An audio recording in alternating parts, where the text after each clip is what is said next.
Tekbir!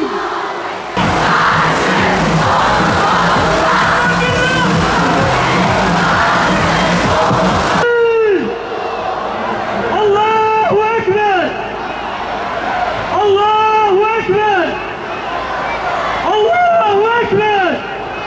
Zedikin en Davud oza Gazze, Davud oza Kudüs'e, Davud oza Kudüs'anın u selam düşünün.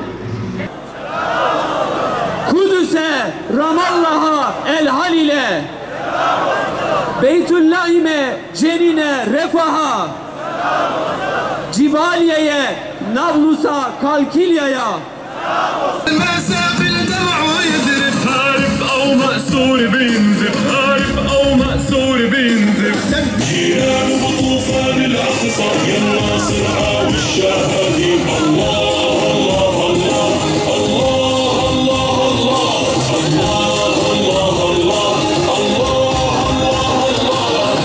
Tam 2 yıl oldu. Dile kolay. 730 gün en vahşi, en barbar yöntemlerle Gazze bombalanıyor. Ey dünya! Ey vicdandan yoksun iktidar sahipleri! Ey sömürgeci vampirler! Ey medeniyet yalanıyla insanları uyutanlar! Ey İslam dünyasına çöreklenen despot uşaklar! Daha kaç yıl lazım size? Parçalanmış kaç çocuk bedeni vicdanlarınızı uyandırır? Evladının parçalanmış bedeniyle haykıran... Her yer Gazze! Her yer direniş! Her yer Gazze! Her yer direniş!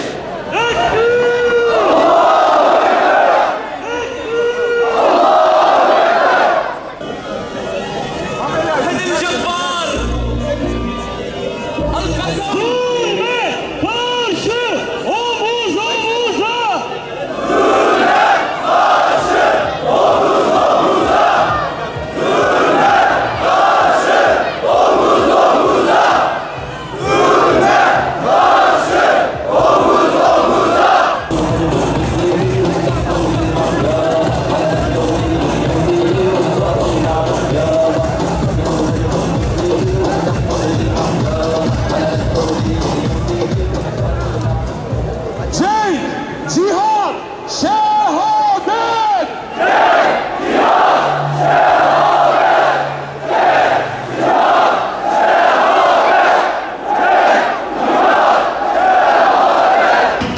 Siyonistim zelil buye!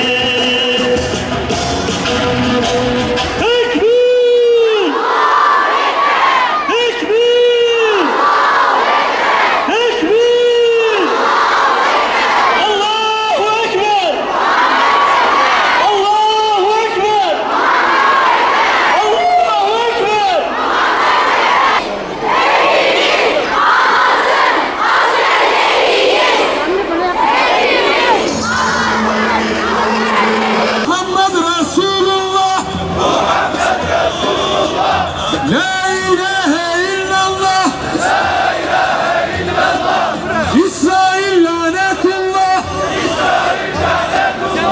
Kortejin içinde yer almayan kardeşlerimizi de korteje davet ediyoruz.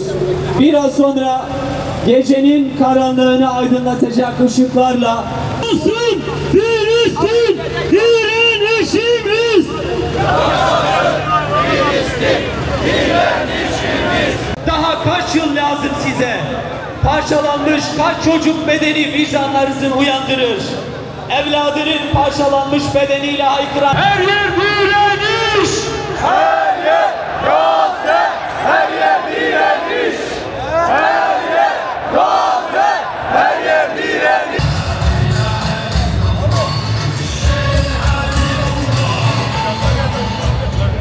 Kardeşlerim, şimdi telefonlarımızın flaşlarına Gazze'ye selam gönderelim. Diyarbakır'ın sokaklarını Gazze'nin çocukları görüp sevine dursun.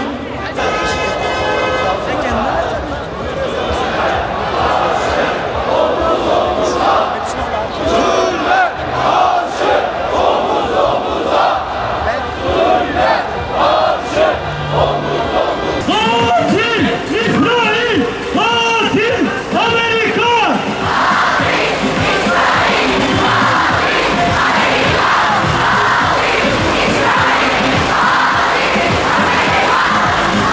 Tekbir! Tekbir! Tekbir! Allahu Ekber! Allahu Ekber!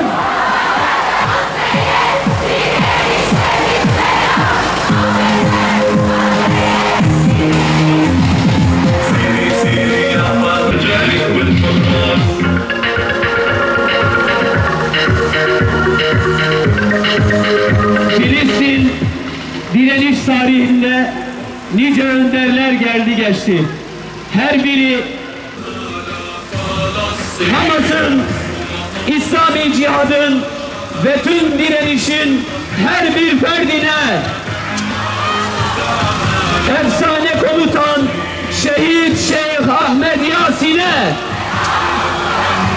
Apache helikopterlerinden atılacak bir füzeyle şehit olmayı, sıcak yatağında ölmeye tercih eden Şehit Abdülaziz Rantisi'ye, Şehit Fethi Şikaki'ye, Şehit Yahya Ayyaş'a, Şehit İsmail Haniye'ye, Şehit Yahya Sinvar'a, Şehit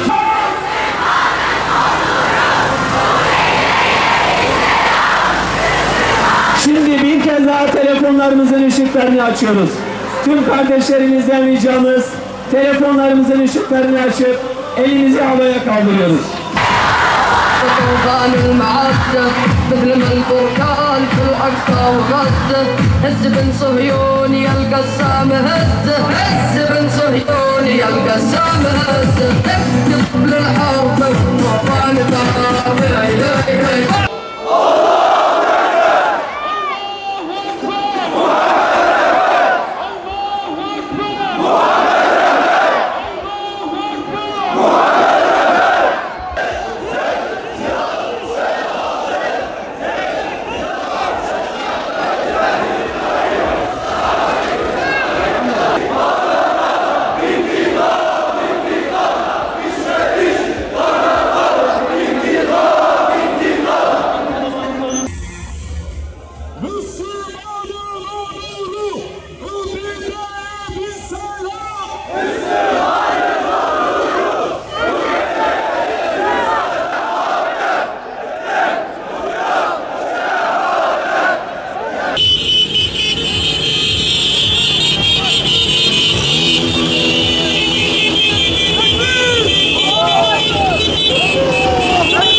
Bayan kardeşlerimiz ön kısımda, şimdilik acele etmeyin.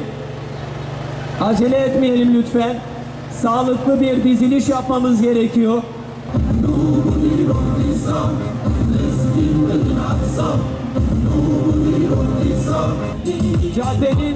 Caddenin yürüyüşe göre sol kısmına bayan kardeşlerimizi alacağız.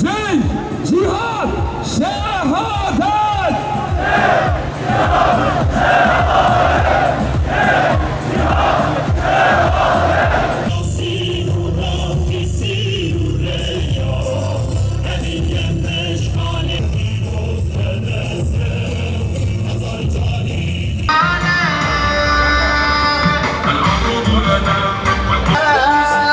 Ve işte Diyarbakır, ve işte Ahmet'in sokakları, caddeleri. Şahidir ve diroz ve izzet Emasul leşker Allahu Ekber! Allahu Ekber! Her yer Gazze, her direniş!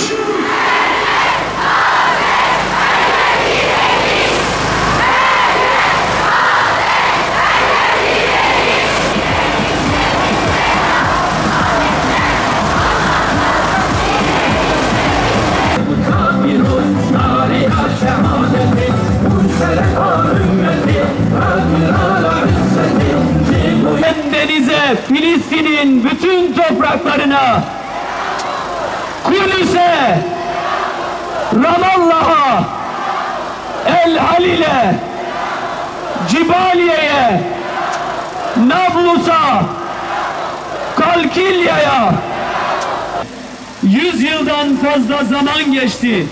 Her gün ölümle boğuşan, her saati işgal ile süren Filistinli izzetli direnişçiler tarihin seyrini değiştiren bir operasyon gerçekleştirdiler. Aksa Tufanı operasyonuyla Siyonistlerin kalbine giren mücahitler destansı bir sayfa yazdılar tarihe. Artık bundan sonra Siyonist haydutlara rahat yok.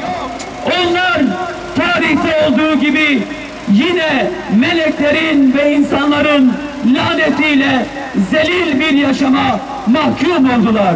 Lütfen bayan kardeşlerimiz ön kısımda şimdi durduruldular. Arkadan öne doğru gelmeyelim lütfen. Duracağımız yer burası. Dolayısıyla arka kısımdan ön kısma doğru. Ramallah'a, El Halil'e, Cibaliye'ye, Nablus'a, Kalkilya'ya, Filistin'in kalbi Gazze'ye, yiğitlerin diyarı Gazze'ye, İzzetin ve onurun başkenti Gazze'ye, Mescid-i Aksa'ya, işte Diyarbakır diyecekler.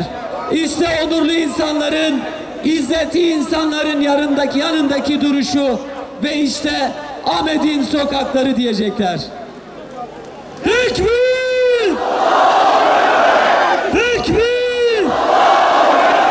Tekbir! Cenk, cihat, şehadet!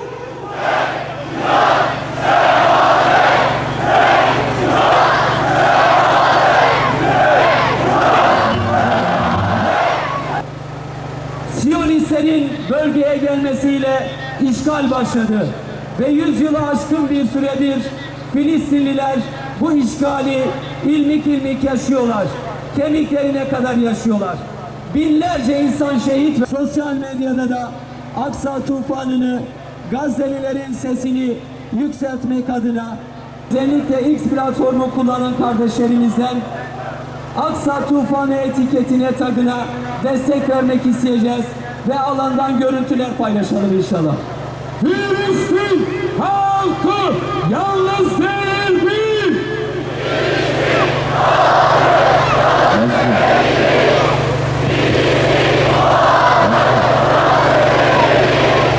Bütün onurlu insanlar gibi Diyarbakırlı onurlu insanlar da Gazze'ye destek için meydanda toplandılar. 30 gündür her gün başlarına bombalar yağmaktadır. Gazze halkı her türlü zulme, yıkıma, açlığa, ilaçsızlığa ve hak ihlallerine maruz kalmaktadır. Arazilerine el koyulmuş, evleri ve yaşam alanları gasp edilmiş. Tekbir! Tekbir! Her yer direniş, her yer Gazze, her yer direniş, her yer Gazze, her yer direniş. Ancak kendileriyle anlaşma yaptığımız müşrikler şayet anlaşma şartlarını tamamen yerine getirir, size karşı hiçbir menfi harekette bulunmadıkları gibi aleyhinize kimseye arkada çıkmazlarsa onlarla yaptığınız anlaşmalara süreleri doluncaya kadar riayet edin. Şüphesiz ki Allah sözünde durup haksızlıktan sakınanları sever. Tevbe suresi 4. ayet. İzzeti kuşananlara selam olsun. Zalimlerin karşısında dik duranlara selam olsun. Mazlumların safında yer alanlara selam olsun. Gazze'de yaşanan soykırım ve seyirci kalmayanlara selam olsun. Selahaddin Eyyubi ve Abdülhamid Han'ın torunlarına selam olsun. Değerli basın mensupları, duyarlı halkımız, kıymetli katılımcılar ve aziz dava arkadaşlarım, insanlık haysiyetinin yükünü yüklenen kardeşlerim, Gazze'de tam 2 yıldır insanlık adına tüm değerler yerle bir edilmiştir. Dünyanın gözleri önünde bir halk 730 gündür her gün başlarına bombalar yağmaktadır. Gazze halkı her türlü zulme, yıkıma, açlığa, ilaçsızlığa ve hak ihlallerine maruz kalmaktadır. İşgal rejiminin zulüm ve soykırımı sadece 2 yıla sınırlı değil, tam 76 yıldır Filistin'de aralıksız zulümleri sürmektedir. Bu zulümler Aksa tufanı ile birlikte 2 yıldır görülür hale gelmiştir. Siyonist işgal rejimi 76 yıldır işgal etmiş olduğu Filistin topraklarında işgali gün be gün genişletmektedir. Kudüs ve Mescid-i Aksa başta olmak üzere birçok mübarek belde işgalin postalları altında özgürlüğüne kavuşacağı günü beklemektedir. Filistinli kardeşlerimiz işgalin olduğu günden bu yana her türlü hak ihlallerine maruz kalmıştır. Mazlum bir halk Siyonistler tarafından katledilmiş, arazilerine el koyulmuş, evleri ve yaşam alanları gasp edilmiştir. Siyonistlerin işgal saldırılarından dolayı kardeşlerimiz başka ülkelerden vacip kalmak zorunda bırakılmıştır. 1947'den 48'den bu yana 300 binden fazla Filistinli Siyonist işgal rejimi tarafından katledilmiştir. Sadece 7 Ekim 2023'ten bu yana Gazze'de en az 30 bin çocuk, 25 bin kadın olmak üzere 75 binden fazla kardeşimiz şehit olmuştur. Enkaz altında kalan 10 binden fazla kardeşimizin henüz naaşlarına ulaşılamamıştır. 1967'den bu yana 1 milyondan fazla kardeşimiz Siyonist zindanlarında esir edilmiş, işkencenin en barbar ve en vahşi yöntemlerine maruz kalmışlardır. Siyonistlerin işgal ve tamamından dolayı 10 milyondan fazla Filistinli başka ülkelerde mülteci duruma düşmüş, zorla yerinden edilmiştir. İşgalden dolayı dünyanın en kalabalık mülteci nüfusuna sahip Filistinli kardeşlerimiz işgalin sona ereceği günü beklemektedirler. Mazlumun ahı arşa ulaştı. Anaların feryadı vicdanları ateşe verdi. Artık ne söz yetiyor, ne kelam, her şey gözümüzün önünde oluyor. İşgal rejimi Gazze'ye insan yardımların ulaşmasına engel olmaktadır. Bunun neticesinde bir halk açlık, kıtlık ve ilaçsızlıkla ölmeye terk edilmektedir. Allah şahittir ki devletlerin elinde olan silah ve imkanlar dünyanın özgür halkların elinde olsaydı bu zulüm çoktan sona ermişti. Halkların elinde devletlerin imkanlarının küçük bir kısmı olsaydı bu kadar mazlumun kanı akmayacak, çocuklar, kadınlar, siviller, eli kınalı gelin ve damatlar, bebekler ve siviller katledilmeyecekti.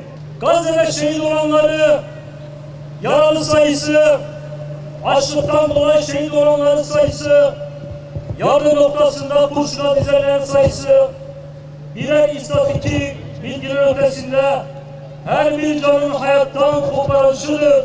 Bu yük oluşa durdurmak için daha kaç can hayattan koparılacak, kaç annenin daha yüreği yanacak, kaç bebek ve çocuk daha açlıktan can çekişecek. Artık zalime dur demenin vakti gelmedi mi? Bir tarafta sözde uluslararası hukuk, diğer tarafta 730 gündür ölümü her gün yüzlerce kez yaşayan o çocukların bilge sözleri ve masum bakışları arasında insanlığın vicdanı dünya halklarını bir araya getirdi. Gazze artık Filistinlerin davası olmaktan çıktı. Gazze bir insanlık davasıdır. Bir insanlık meselesidir. Tüm insanlığın onur, şeref ve haysiyet meselesi olmuştur. Onun için farklı din, ırk ve ideolojiye sahip insanları yitirmeyen dünya halkları zulme karşı tek ses, tek nefes oldular.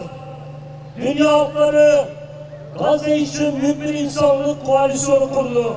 Dünya halkları imkanları dahilinde karadan ve denizden bu insanlık utancına son vermek ve insanlık onurunu yüklemek için her türlü cesaretini sergilemiştir. Küresel sumut filosu Gazze için denizlere yelken açarken insanlık onurunu yüklenerek büyük bir cesaret örneği sergilemiştir. Dünya ülkeleri bu filoda yer alan halklara kadar cesur ve yürekli olamadı. Bu filo vicdanın, hakkın, cesaretin ve mazlumların safına yer almanın şerefine nail olmuştur. Gücü ellerinde bulundurup iradelerini işgal ve hizmet teslim etmiş liderlerden bir beklentimiz yok. En kahredici olan ise Siyonist işgal rejimine söylemde kafaya tutup, söylem ve kafaya tutup icraatta bir şey yapamayanların durduğu noktadır. Sözde ateşkes çağrılarıyla barış makalesi takan Batı, arka planda kendi değerlerine savaş açmış, soykırımcıya silah, para ve siyasi destek verirken insanlığın onurunu Filistin çocukların, kadınların ve erkeklerin omuzlarında yaşanan bunca zalime karşı 7 Ekim 2023 Hamas tarafından gerçekleştirilen Aksa Tufanı operasyonu bir milat olmuştur. Mescid-i Aksa ve Kudüs başta olmak üzere Filistin'in her bir karış toprağının özgürlüğüne kavuşması ve 76 yıllık işgalin sona ermesi için bu operasyon gerçekleştirildi. Aksa Tufanı operasyonu 100 yıldır görülmeyen işgalin görünür olmasını sağlamıştır. Uluslararası aktörlerin ve devletlerin gerçek yüzünü ortaya çıkarmıştır. Hamas, Siyonist işgal rejiminin Fırat ile Nil arasındaki işgal planına karşı sınır hattı mücadelesi vermiştir. Hamas, Siyonistlerin bölgesel işgal planlarını yerle bir etmiştir. 2 yıldır İslam aleminin seçtiği Siyonistlere cesaret vermiş, yayılmacı politikalarını bölge ülkelerine saldırarak göstermiştir. Filistin'de, Gazze'de, bölgemizde Siyonist işgal rejim çemberi gelişirken hala dengeleri gözetleyen, küçük çıkarların kaybolmasından korkan bir İslam dünyası manzarasıyla karşı karşıyayız. İbrahim Anlaşması'nın peşinde Siyonist işgal rejimi ve ABD yardımı yataklık yapan bölge ülkelerini uyarıyoruz. Celladına aşık mahkum misali olmaktan çıkın. İstikbal, istiklal ve ahiretinizi tehlikeye atmayınız. Şundan kesinlikle emin olunuz. Bugün Gazze düşerse yarın Bağdat ve Amman düşecek. Başka bir gün Şam ve Kahire düşecek. Bir başka gün Ankara ve İstanbul düşecek. Çünkü işgalci işgale, kana, gözyaşına ve talana doymak nedir bilmiyor. Siyonist işgalin yayılmacı adımlarına karşı Batı'dan medet ummak, çölde su aramaktan başka bir şey değildir. Soykırım suçuna ortak olan Batı'dan medet ummaktan vazgeçilmelidir. Bürokratik ve diplomatik yollar zalimi zulmeden vazgeçilmiyor. Geriye son bir seçenek kaldı. Ya izzetle yaşayıp kanımızın son damlasına kadar Gazze direnişinin yanında yer alıp barış gücü hareketini başlatmak ya da zillet içinde köleliğe razı olup bizi de işgal edecekleri günü beklemek. Zulmetmekte olanlar nasıl bir inkılaba uğrayıp devrileceklerini pek yakında bileceklerdir. Şuara suresi 227. ayet. Dünyanın özgür halklarından ve vicdan sahibi devlet liderlerinden talebimiz şudur. Devlet liderleri, hükümet temsilcileri ve iktidarlar artık slogan atmaktan vazgeçin. Attığınız sloganlar zulmü ve soykırımı durdurmuyor. Zaman slogan atma, nutuk çekme zamanı değil. Zaman zulme karşı harekete geçme zamanıdır. Zaman Gazze için somut adımlar atma zamanıdır. Gazze direnişiyle ABD ve Avrupa ülkelerinin yenilmezlik algısı kırılmıştır. Bu zulme karşı bölgesel müdahale gücü oluşturulmalıdır. Türkiye ve bölge ülkeleri güç birliği yaparak Kudüs İttifakı kurulmalıdır. Trump tarafından Hamas'a dayatılan 20 maddelik plana Hamas şartlı olarak yanıt vermiştir. Hamas'ın şartlı yanıtını destekliyoruz. Hamas'ın yanıtı tarihte daha önce yaşanmış olan Hudeybiye Anlaşması'na büyük bir benzerlik göstermektedir. İnşallah bu yanıt Mekke'nin fethi gibi yeniden Kudüs'ün fethine kapı aralayacak, işgalin sonunu getirecektir. Hamas 2006 Filistin seçimlerinde 132 sandalyeden 76'sını kazanmış Filistin halkının meşru iktidarıdır. Bu meşru iktidar Filistin ulusal birliğini oluşturmak ve Filistin devletini kurmak için 10 yıllarca çaba göstermiştir. Bütün bu çabalar ABD, batılı ülkeler ve yerli işbirlikçileri El-Fethi lideri Mahmud Abbas tarafından sonuçsuz bırakılmıştır. Gazze'de ödenmiş büyük bedellerin neticesinde ve şehitlerin kanının bereketiyle Trump'ın öne sürdüğü plan ile ilk kez Filistin Ulusal Birliği bir araya gelecek ve kendi devletini kurma fırsatını yakalayacaktır. Filistin'in meşhur hükümeti ve iktidarı Hamas, Filistin Ulusal Birliği'nin içinde yer alacaktır. Hamas'ın Trump'ın plana vermiş olduğu yanıtta Gazze kalıcı ateşkesin sağlanması, işgalcilerin Gazze'den çekilmesi, esir takasının yapılması, Gazze'nin yeniden imar edilmesi, insani yardımların ulaştırılmasına yönelik şartları kabul etmiştir. Ama asla teslimi silahtan konu açmamıştır.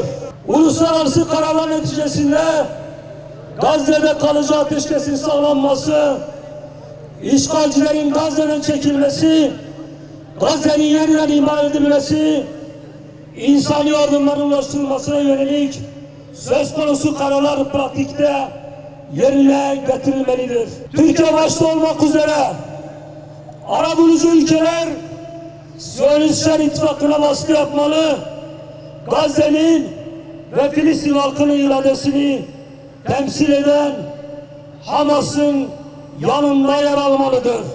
Siyonist işgal rejimine karşılık veren tüm direniş cepheleri desteklenmelidir.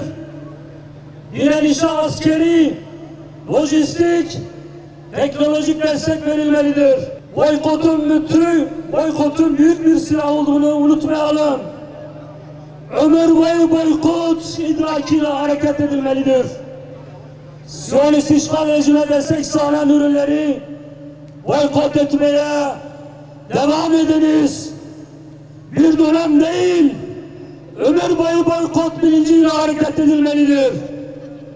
Meclise sunulmuş olup uzun süredir bekletilen Gazze'de soykırımın suçunu işleyen Türkiye vatandaşı Siyonistlere yönelik çifte vatandaşlık yasası kanunu ivedilikle yasallaşmalıdır. Siyonist işgal rejimi denize dökülüp haritadan silinene kadar azim ve kararlılıkla Kudüs davasını savunmaya devam edeceğiz. Gazze'nin kahraman halkına, izzeti kuşanan liderlerine, Siyonist işgale karşı direnen mücahitlere selam olsun. Allah'ın selamı, rahmeti ve bereketi üzerinize olsun.